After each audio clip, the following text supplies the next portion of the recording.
locations. This little pie chart was created just to try to emphasize how long recorded human history goes back and what a little slither is represented over the last 113 years. And what has happened over the last 113 years is far more technological advance than happened in the entire spectrum of the previous period. You go to 8000 BC to 1899, and progress was relatively trivial. I mean, the mistakes that were made, the ignorance that existed before 1900 was ridiculous. And look at what we've accomplished in that little slither, that little red spot. That indicates where we are over the last 113 years.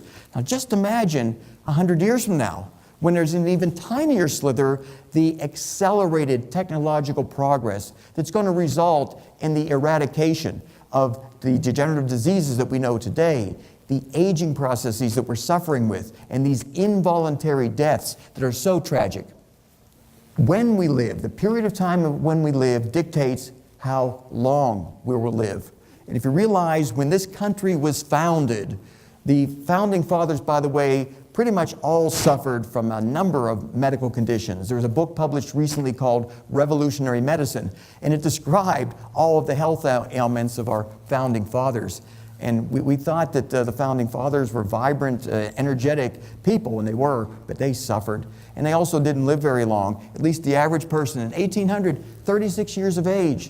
And in the last 200 years, we've been able to double that. In a period where there wasn't always a lot of technological advancement occurring, we've been able to double that. So to me, that tells you a lot, that when you're around dictates how long you're going to live. And where you live, that has an effect as to how long you're going to live. In other countries, people are living somewhat longer than they are in the United States. And what we're going to try to teach here at this church are what other people are doing in other countries or just other parts of this country that we're not aware of, that's enabling them to live longer. So we see in the United States, people are living to be around 79 years of age, which is a big improvement, but some other countries, they're living longer. They're obviously doing something different, because when these people move to the United States, they die at the average age of people in our country. So it's not their genetic predisposition that's giving them that longevity. It's where they live and their culture, their health habits. But to go at the other end of the spectrum, if we decided to move somewhere else and adopt the standards of these other countries, we go back to where we were in 1900. These are primarily countries in Africa, and these people don't live very long at all. This would be totally unacceptable to us today, and yet this is what people in these other countries are suffering through.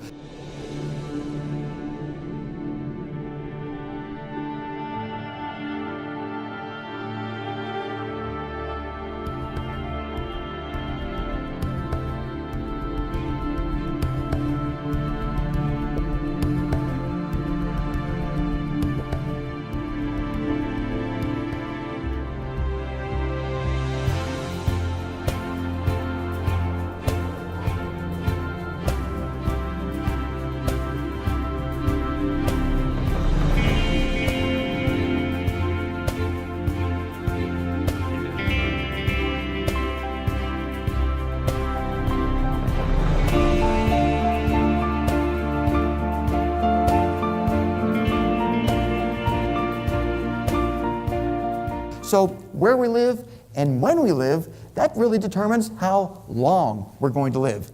I like to use analogies wherever I can, and they're plentiful, the analogies. But smallpox is a really good analogy to emphasize what's going to happen over the next several decades, over the next several hundred years.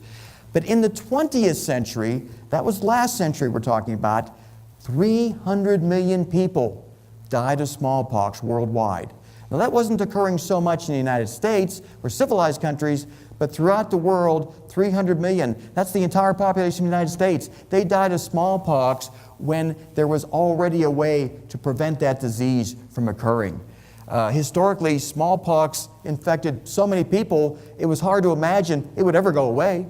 I mean, it was always there. The survivors had pock marks on their face, they were blinded by it, and many of them died. So it was hard to say in the year 1600 in Europe, let's say, that someday smallpox won't even be a factor. People would say, well, we don't even know what causes it. How are you going to get rid of something? We don't even know what causes it. We have no idea how to treat it.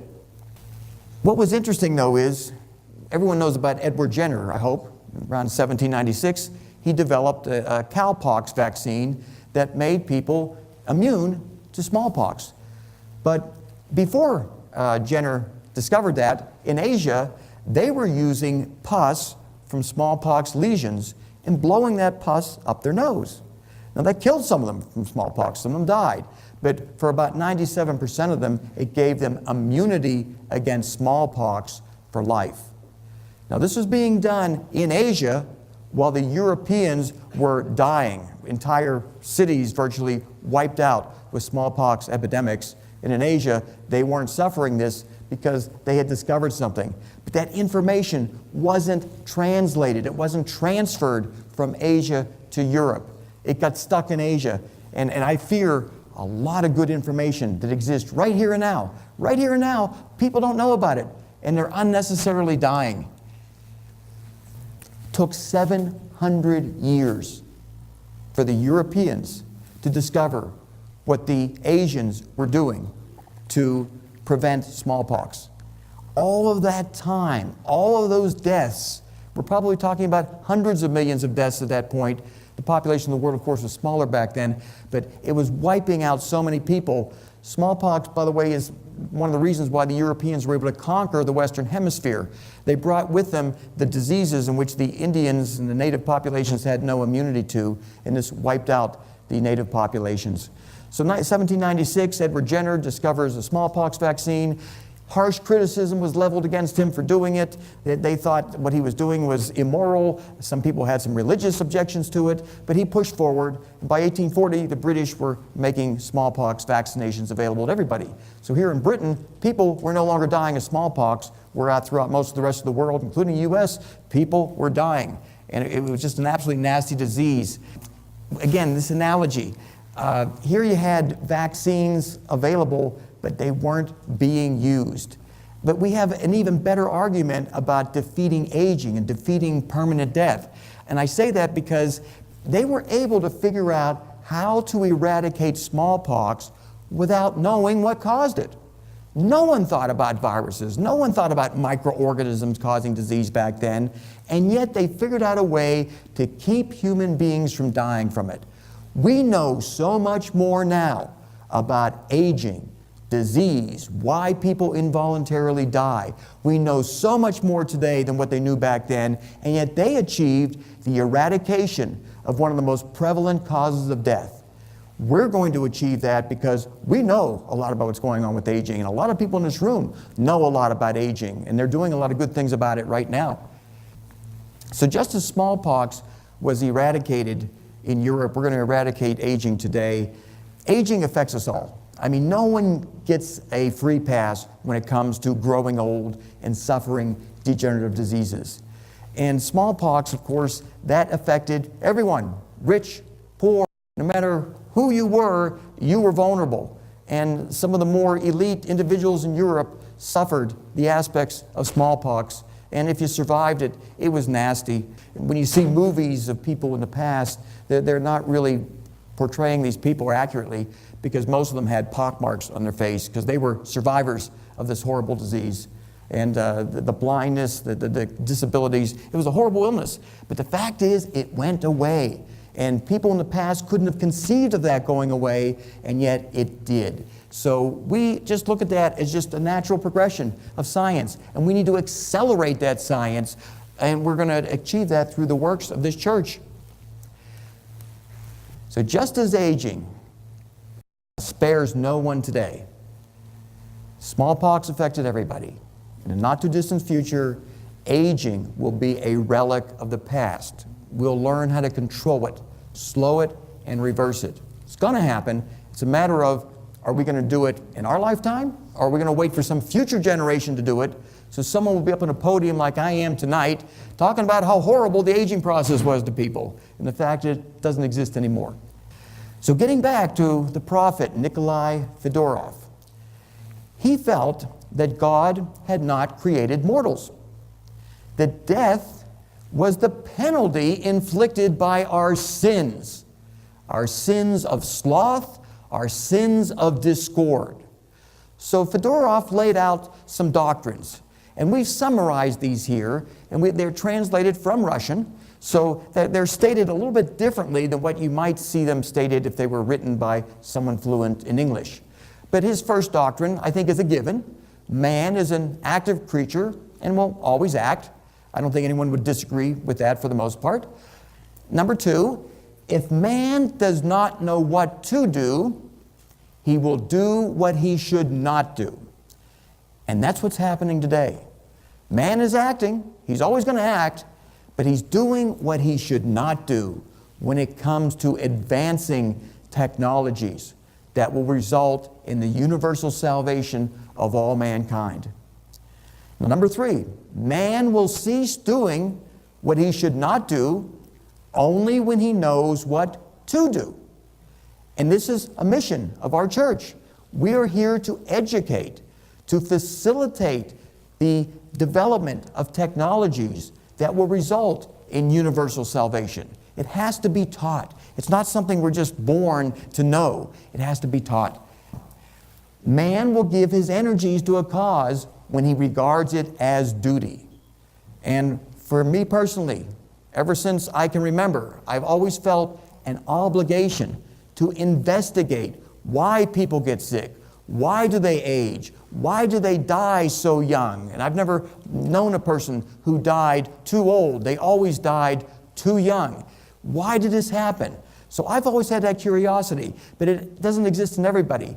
So our church, we need to instill that obligation in the public and in our membership in a way that we all share the common goal of humanity, to establish and accelerate the development of technologies that are going to enable us to move into that environment of perpetual duration. And number five, and this is where it really comes down to our church's fundamental mission of education. Mankind will act rationally when enough of society acknowledges it is possible and therefore obligatory to redirect energies now squandered on wars and relentless bickering, change that way of thinking towards the act of universal salvation.